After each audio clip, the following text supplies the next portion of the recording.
Ganito lang yung Yamaha yan, pero marami kang kabisaduhin yan.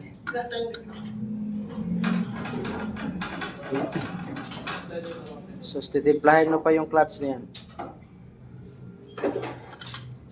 Okay? Pag timpla naman, tingnan mo to. Lambot.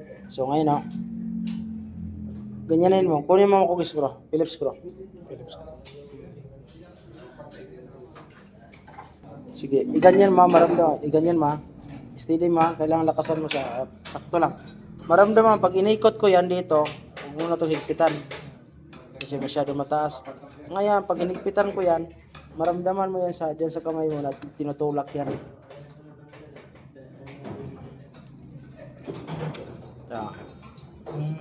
Yeah. Gumalaw, hindi. Gumalaw. Tinutulak na yung ano mo.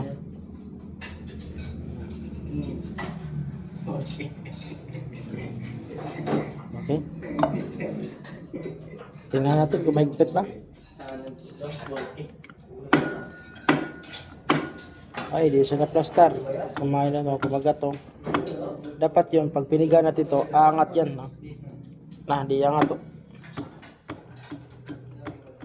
So, hindi siya napasok siya doon. Hindi siya nakakaroon. Okay, tanggalin natin. Kailangan natin makuha mo yung timpla dito. So, dapat, pagtulak yan. Okay, kahit di intindihan yung function nito.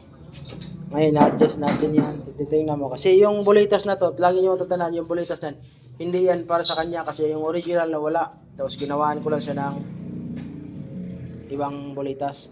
So ito yung purpose. So pag inaano na to, dalawang spring na, higpitan mo na, final mo higpit. Yung dalawa mo na para makita natin yung function talaga niya.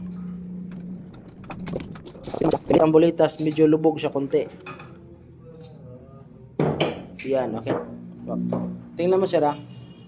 Pigain ko to, ibig sabihin, pag piniga mo yung clutch lever, pag piga mo, babatak to. Pag batak yan, aangat yan. Sige, tapos pag piga ko, ganyanin mo siya. Sige. Titingnan na, sige, pigain ko. Sige, bira, ikot. O, diba? Yun yung dapat maunawaan mo, sige. O, pag bitaw ko ng lever, alam mo, bitawan ko sa clutch lever, ikotin mo, di na maikot. Ulit. Bitaw. Diba? Hindi mo na maikot.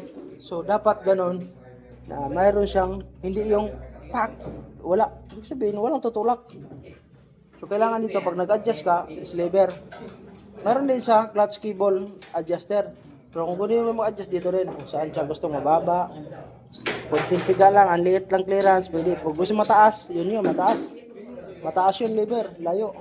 Kaya yun talagang iba kaysa iba. Ito kasi in-adjust nasa loob. Bukod sa nag-adjust ka sa labas, mayroon pa dito sa loob. Ibang motor naman, puro labas.